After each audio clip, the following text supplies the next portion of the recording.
Assalamualaikum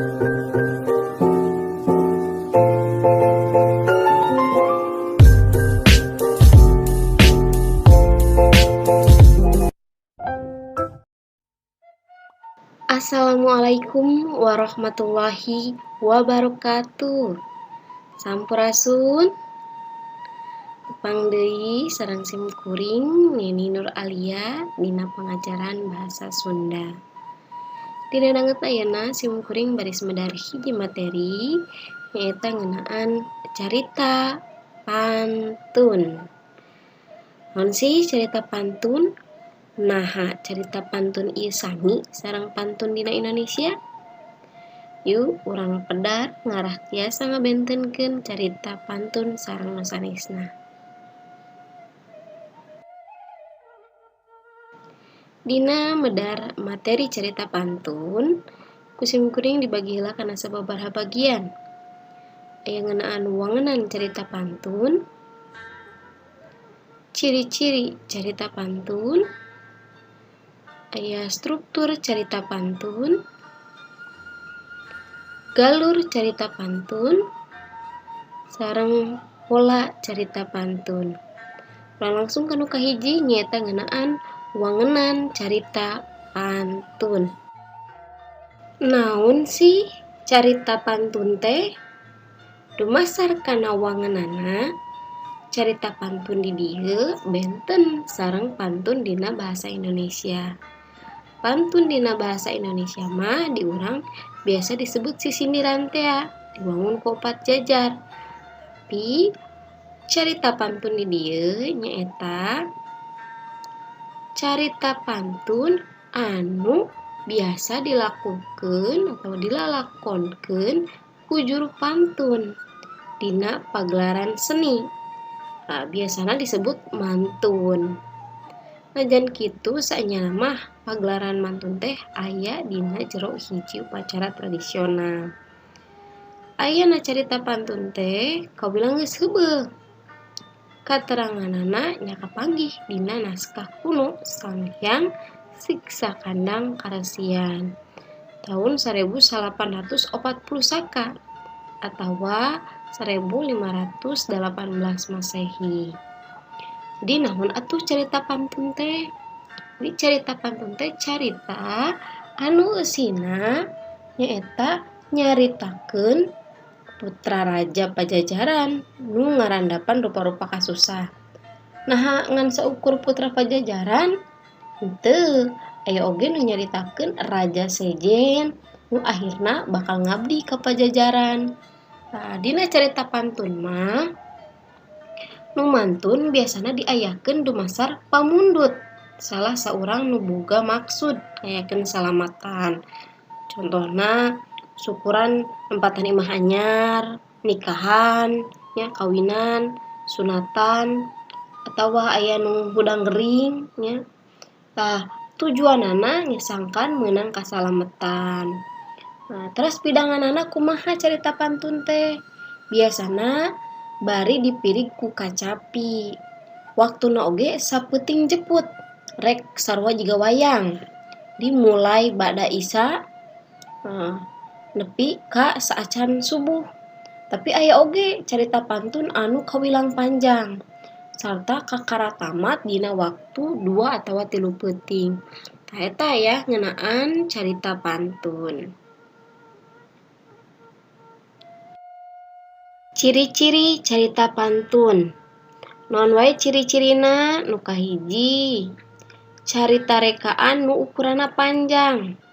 Jadi caritana rata-rata pararanjang. Kulantaran kitu dina nepikeunana oge kan sok nepi ka 2 atawa 3 peuting. Terus gelarna sacara lisan. Jadi ditepikeunana ngaliwatan omongan. Aya nu dikawihkeun, aya oge nu ditembangkeun. Terus ngandung unsur-unsur pamuhalan. Jadi eusi carita dina pantun sakapeung sok leubeut ku hal-hal anu teu asup akal. Ya kulantaran kan ieu nyaritakeun raja-raja nu mana lamun dina carita-carita kerajaan si raja sok gaduh kasaktian nya. Nah, kasaktian eta teh kadang teu asup akal. Entak loba keneh nya ngandung unsur-unsur pamuhalan. Salajengna cirina nyata carita pantun ditepikeun ku juru pantun. Enten anu nepikeun carita pantun disebatna teh juru pantun. Dina mantun oge biasana dipirig ku kacapi. Janten si juru pantun salianti nyarita anjeunna oge bari ngacapian. Nah, itu multitalent pisannya. Terus anu kagenep dipaglarkeun salila sapeuting jeput. Jadi dina nepikeun carita pantun bisa nepi ka sapeuting jeput, malah aya nu langkungnya 2 atawa 3 peuting. Nah, eta nu disebat ciri-ciri carita pantun. Carita pantun. Secara umum struktur carita pantun teh kabagi jadi 3. Aya rajah pamuka, aya eusi, sareng rajah panutup. Dina rajah, naon sih rajah teh? Rajah hartina ruat atawa ruatan. Dipidangkeun dina bagian mimiti. Nu matak disebut oge rajah pamunah atawa pamuka. Bagian rajah biasana sok ditembangkeun ku juru pantun samemeh mangkat carita. Eusi rajah mangrupa sanduk-sanduk boh kakaruhun lantaran ngamimitian mantun. Contohna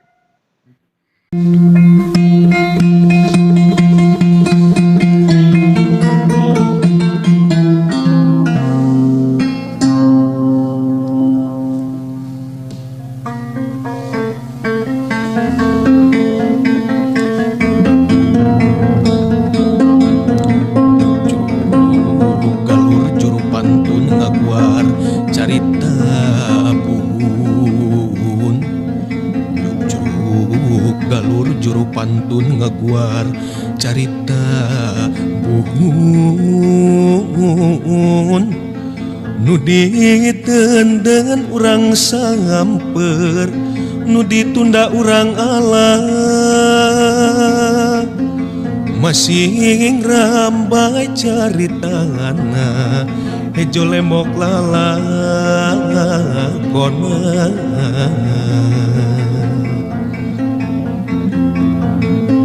Lurung 7 ngabandung ka 8 keur di sorang. Lurung 7 ngabandung ka 8 keur di sorang. Salapan heuleut-heuletan 10 raja bantalan. Anajeun teh dibuktikeun cupu manik astagina.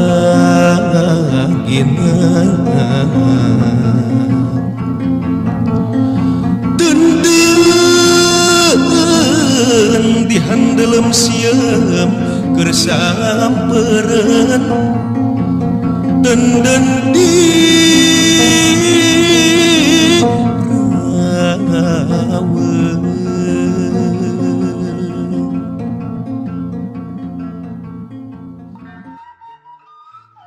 carita pantun anu kadua aya eusi.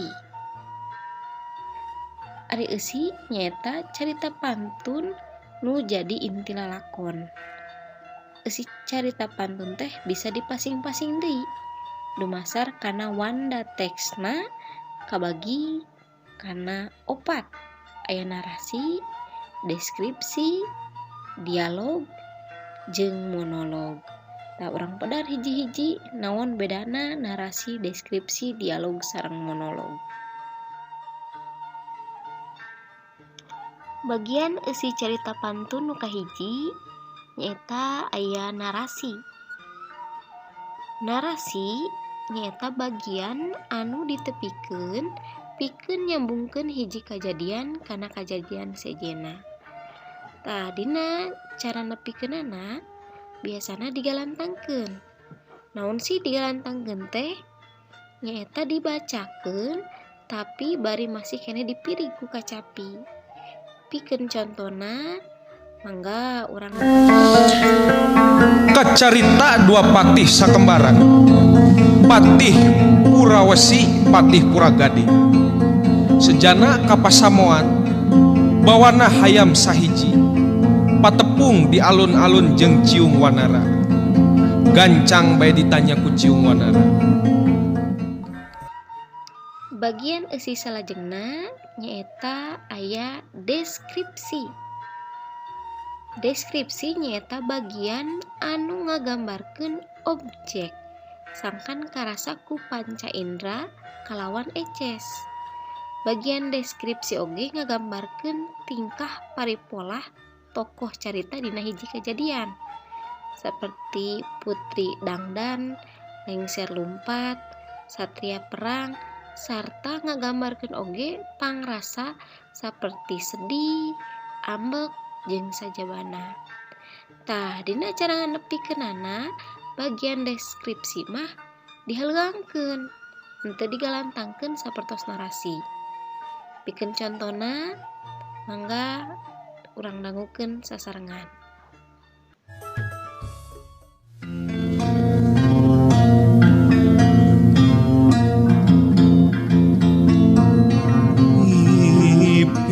Pasir mapai lebak mengkolna tina bobojong, nyorang leuweung sagekedeung, warna-warni kai leuweung anu kasorang ku lengser. Buru dapung jeung kijalung. Bagian eusi carita pantun salajengna nyaeta aya dialog. Dialog nyaeta bagian paguneman antara palaku. Biasana mangrupa kalimah langsung. Upama dituliskeun mah ditandaan ku kekenteng atawa tanda kutip. Dialog dipinankeun ku cara digalantangkeun. Fungsina naon sih dialog? Kahiji nyaeta pikeun ngaramekeun eusi carita. Nu kadua pikeun mika nyaho pasipatan hiji tokoh. Jadi ngaliwatan dialog antara tokoh A jeung nu B, urang bisa nyaho karena pasipatan unggal tokohna. Nah eta tokoh teh bageur, antagonis, atau protagonis. Pikeun contona Sumuhun timbalan Gusti, tapi ua ayeuna awan pinaros. Samemeh ngadamel panjara besi, juragan rek ngadamel naon heula, ceuk Ciung Wanara. Hayang tepung heula jeung ibu, nu ngaranna Ganingrum ayeuna aya di mana. Sumuhun pariksa Gusti, perkawis ibu gamparan ayeuna di patapaan. Baheula nuturkeun pepeling abdi, sina tatapa di patamanan. Cing ua geura teang sarta kudu kabawa ka dieu. Sumangga Gusti, ayeuna abdi rek pamit.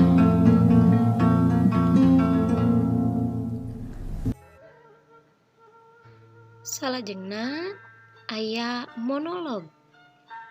Monolog nyaeta paguneman palaku kadirina sorangan.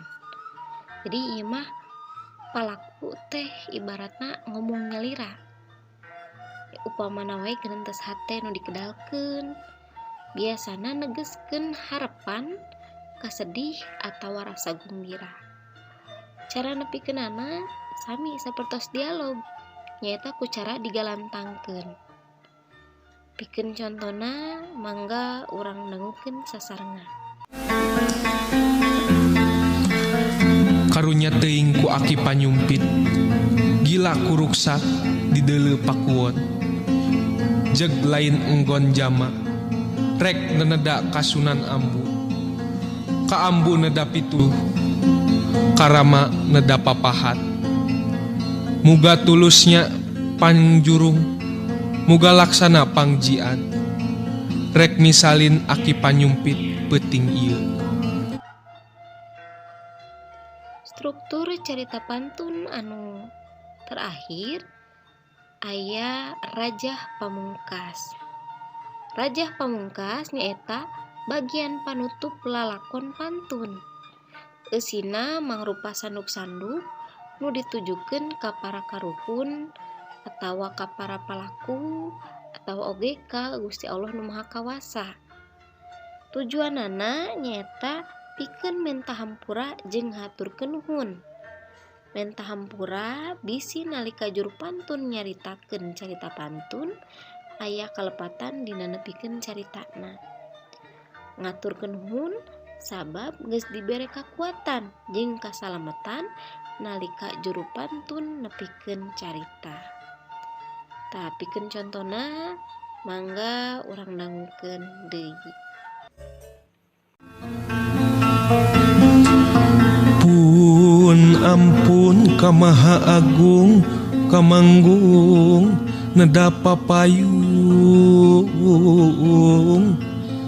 kuring keur diajar ngidung nyangidung carita pantun ngajujut carita buhun ngahudang carita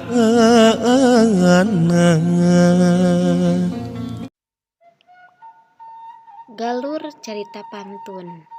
Aya nu masih keneh emut, naon sih nu disebat galur teh? Galur nyaeta runtuyan jalan carita. Nu kalebet kana galur carita pantun kabagi jadi dua. Aya galur leunjeuran sareng aya galur simpai.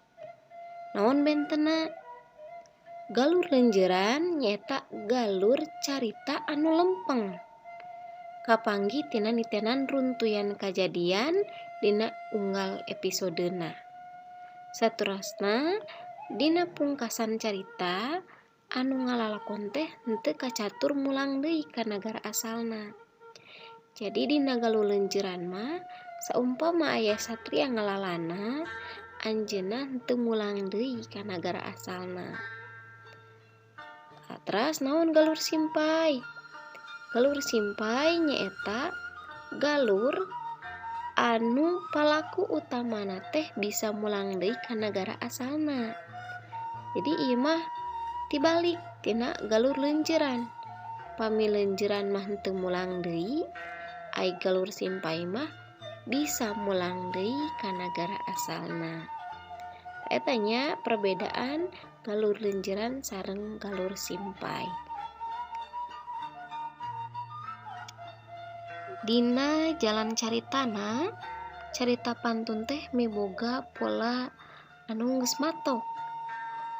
Biasana dimimitian ku satria ngalalana. Jadi tokoh utamana berkelana. Sanggeus satria ngalalana, manehna menang ujian atau menang cocoba.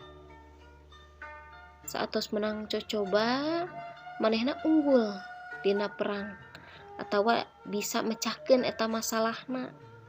Saatos unggul dina perang, ya, satria sok ngadahup ka putri, ya, janten sok dinikahkeun jeung anak raja. Saatos nikah sareng anak raja, anjeunna ngadeg janten raja. Tah ieu pola dina carita pantun. Yana tiasa dipika paham materi ngeunaan carita pantun. Rupina mung sakitu anu tiasa kusim kuring didugikeun. Hapunten saupama seueur kecapan anu kirang merenah tur kirang ngeunteup seureuna. Hatur nuhun kana samudaya perhatosanana. Wabillahi taufiq wal hidayah. Wassalamualaikum warahmatullahi wabarakatuh. Sampurasun.